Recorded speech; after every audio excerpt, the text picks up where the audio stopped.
You've worked on so many things. I don't even need you to name them. But first, will you talk But a the little bit? audience might not know. Anyway, Yes, I'm kidding. I'll tell the audience. I'll tell them all of it. Yeah, well, I mean, if you No, want, I'm you kidding. can talk I'm about kidding. It was a it. joke. A bad joke. Will you talk a little bit about the difference between, like, or what a Sure. showrunner does? Because I only recently learned that there was a thing called a showrunner. Yeah, it's funny. I think I was a showrunner before there was a word called showrunner. I think it just sort of used to be executive producer in some ways. There are a lot of definitions I could give, and the one I'm sort of lately, because I get asked this when I go, speak at a college or something, and kids will stand up and raise their hand and be like, I want to be a showrunner. I'm like, really? You do? Because I didn't even know I wanted to be it, and I'm it. But I always basically joke, a showrunner does everything that the showrunner decides he needs to do. Or she, yes. Literally. I mean, there are times, and again, it's like different people like different things. I love, sometimes this sounds so silly, there'll be like photos on a desk, like prop photos. And I don't know if it's OCD or showrunner disease or what, but I'll go in and I'll just be like, you know what I mean? And that's show running, or it's not, take your pick, yeah. Oh my God, Yeah, but honestly, I mean, with a show like Veep, I mean, I really am responsible for the overall arc of the whole season. The buck stops with me, I have writers, everything ultimately comes through me, they'll write, I write on top. I'm often directing. If I'm not directing, I'm sitting next to the director. It's a process. I do all the editing. I mean, that's show running. It's a little bit of everything. That's a lot. Yeah. That's a whole lot. And obviously you didn't And you can start as do less as you see fit. Okay. Yes, there are showrunners with lives who have decided to either, people always say there's the writing, there's the on-set production, and there's editing. And if you give up one of those, you get to see your children. When did you decide that you wanted to do comedy? Has humor always been something that was important? I mean, it sounds silly. One day you're in high school and you're doing David Letterman top 10 lists for the class. You know what I mean? For the school year, the video yearbook. But honestly, when I was in college, I started writing for the Harvard Lampoon, which is the humor magazine at Harvard. And I was always a movie and TV fan, maybe even fanatic.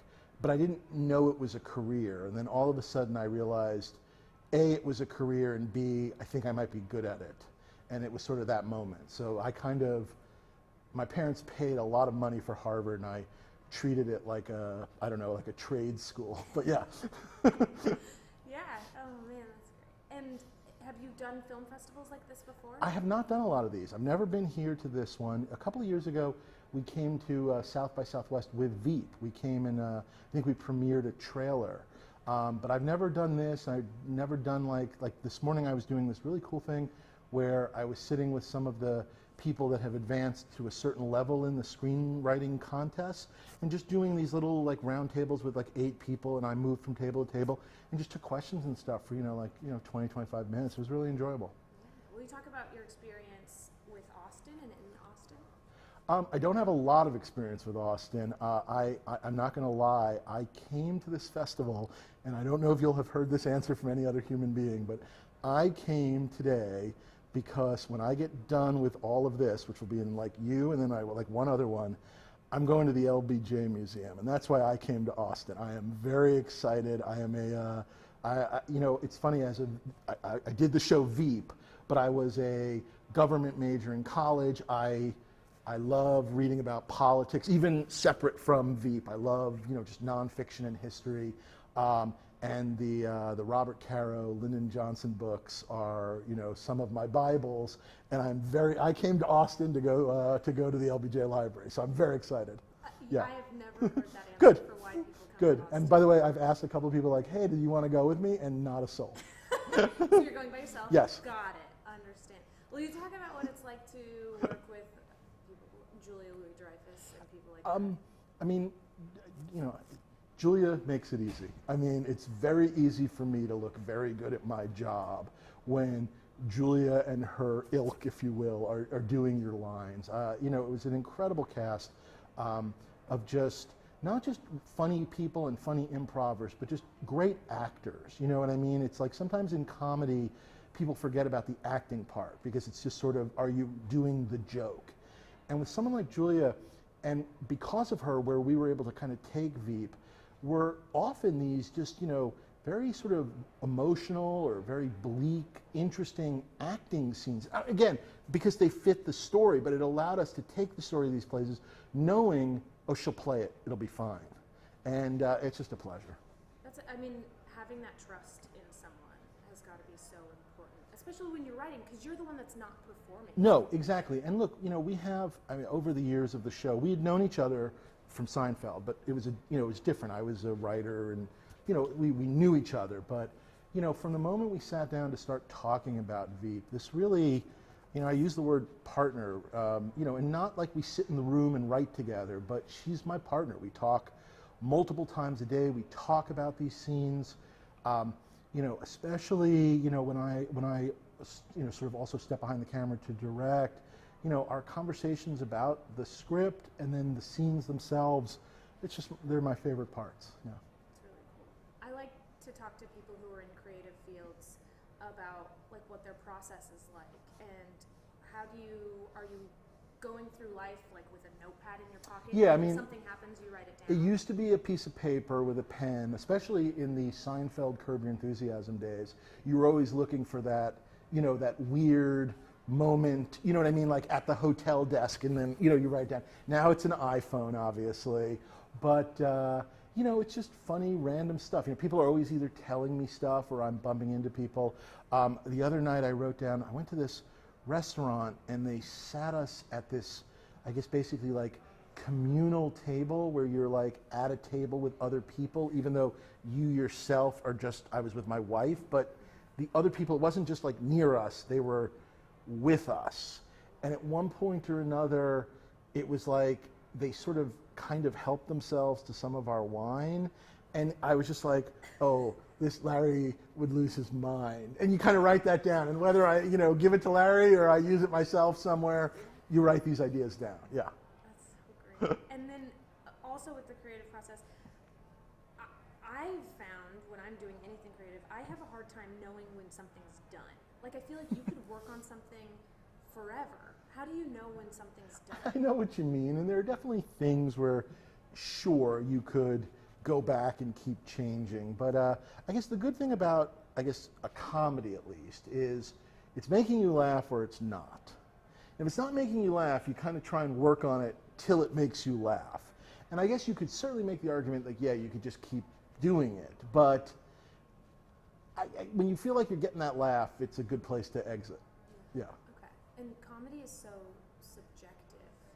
It is. Do you write what makes you laugh? I write what I've always sort of felt like I'm writing to make myself laugh and like 3 of my friends from high school. And the rest of you either like it or you don't, but that's kind of how I do it. But you leave and you're like, all right, well, I liked it. That's exactly it. Let me put it this way. Let's say worst case scenario, you made something and everybody hates it.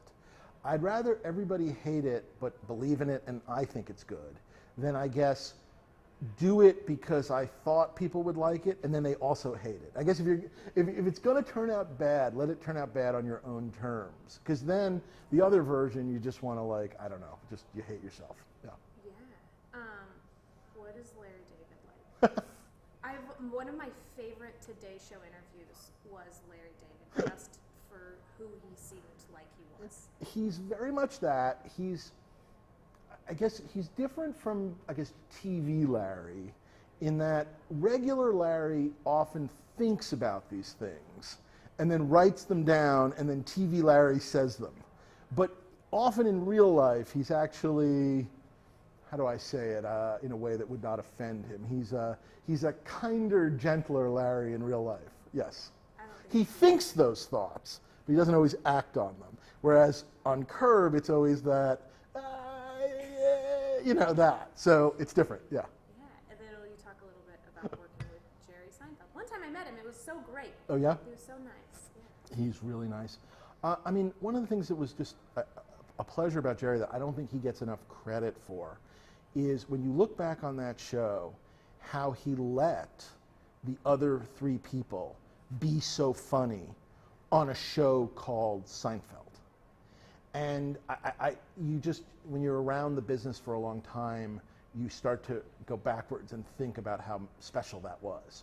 That he was so comfortable in his own comedy that he wanted the others to, and he knew that if they're funny and he's funny, the whole show is funny, and if the show is funny, it can be something special.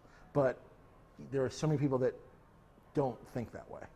So when I look back, I always think about that. That's really cool. Yeah. Will you talk about the Seinfeld retrospective happening tonight? And what people can expect? Sure. This is embarrassing. Originally, it was actually going to be me and one of the other writers, Alec Berg, and his wife's father had an accident, and he's okay, I believe, but Alec had to bail. So now you're just getting me, which very, very less exciting than the two of us. We're going to show a couple episodes and, really just kind of, I think, hopefully dig into what made it special. Why are we still talking about it all these years? Personally, and I didn't create it or anything, I was just, lucky enough to get to be a part of it.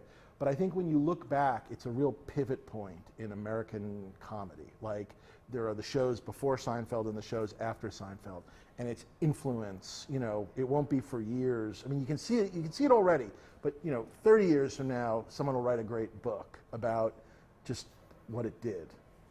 Right.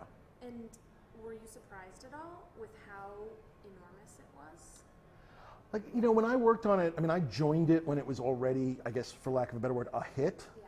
But in terms of, like, I guess, people thinking about it this way, it's so funny because, it was all pre-internet. And I don't, this is the easiest way I can put it. I can remember, like, going to the movies on a Friday night. And I know I'm dating myself here because I remember standing in a line to buy my ticket, which I realize nobody does now, and hearing people talk about the previous night's Seinfeld. And you just don't experience things like that anymore. I know we're all watching Game of Thrones, but there's less of that the next day, everybody talking about it. And you just knew you were a part of this other thing that people weren't gonna forget. I don't know. It's not why we did it, but it was just this, you had it in the back of your mind that this was special. Let's go back to Veep. Yeah. How much research did you have to do? On Veep, I was lucky enough, as I said, I love politics, and so I studied it in college, and I probably have just a pretty solid working knowledge of American history and politics to sort of pick stuff from. But I definitely had to up my game. All of a sudden I went from like, okay, I read the New York Times to the New York Times, the Washington Post, the Wall Street Journal, get a couple of different other opinions. Started subscribing to these other various political newsletters, again, to sort of get into the workings of Washington. And then we had a couple of wonderful advisors, like consultants to the show, from both sides of the aisle. Because one of the great things about Veep is we never mention Democrats or Republicans. And Julia's always I like to quote Julia, she always says, the Democrats think it's about the Republicans, and the Republicans think it's about the Democrats. And I love that. And so we had these different consultants, people who worked in the Bush administration, people who worked, under Obama, people that work in think tanks. They would come in, we would talk to them. And then we would just call out for people. We need to talk to a Secret Service person. I would talk to a Secret Service person. We want to talk to somebody who organized the ground forces in Iowa. They would come into the office. The Pod Save America guys came in and talked to us, not about the stuff they're doing now, but more about what it was like working for Obama in those early days. And so one of the guys, Tommy Vitor from Pod Saves America, told us a story about Obama landing at the wrong airport. And the minute he told us that became the opening scene of season 7. So you get those wonderful things. Mitt Romney came to our office with his wife, and we got to talk to him about what it's like to lose an election. And it was fascinating because he was obviously he didn't want to lose, but he talked about his family and his support systems, and it allowed us to realize, oh, Selena doesn't have any of that. She's going to lose her mind. And it was, so you just get all these wonderful things. And so really often the opening couple of months of the Veep season, our writer's room is almost like a salon where we're just bringing people in and kind of just talking to them about what they do. Again, reporters, book writers, John Dean from the Nixon administration, just everybody. It was really wonderful. Have you ever thought about a new thing that I'm seeing is having podcasts about shows that let you go through the. Have you all ever thought about doing one for you know what? I got to do the West Wing one, which was really fun. They do Watching the West Wing or West Wing Watching. I'm so bad at names of things. But Josh Molina, who was on the show, co-hosted. It was really fun. And I did it with Gary Cole, who is obviously plays Kent, but was Bingo Bob on the West Wing. So it was really fun. We did that together. So I guess my answer is I hope someone does it. I'm not sure I want to do it, but I think you got to wait like 5 or 10 years and then do it. Too soon. Oh, I'm listening to the Good Place one. And Really? They drop them with episodes. Oh, that's interesting. Which is really interesting. I like that because that's kind of like almost like DVD commentary, which we did do. We recorded DVD. I know no one buys DVDs anymore, but we did do DVD commentary. But I like when there's a little bit of looking backwards a little more. So I guess I'll wait for the 10-year Veep one. Perfect. Yeah. And my last question, Yeah. what are you working on next? I'm just sitting down to start playing with ideas. I'm going to keep working with HBO, who I did Veep and Curb Your Enthusiasm there, and I love working there, and they get what I do, and they understand me, and I like working there, but I'm just starting to figure out sort of what to do next.